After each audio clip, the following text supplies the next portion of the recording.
Gözümde canlanır xəyal, yenə də ayrılıq dərd olub sənə də mənə də.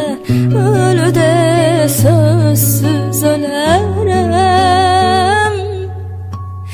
Ağlam, ağlama yadlar sevinər, anam eşidər, qəlbi üzülər.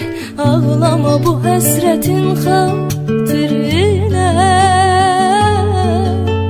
Bulutlar dolarsa yağışlar yağacaq, gözümün yaşından torpaqda doyacaq. Qovuşmasaq səninlə bir-birinə. Gəl yenə əvvəlki tək, ömrümüz açsın çiçək. Bir-birin xoşbəxt edək sevgili. Eşq bizim, sevda bizim, dağ bizim,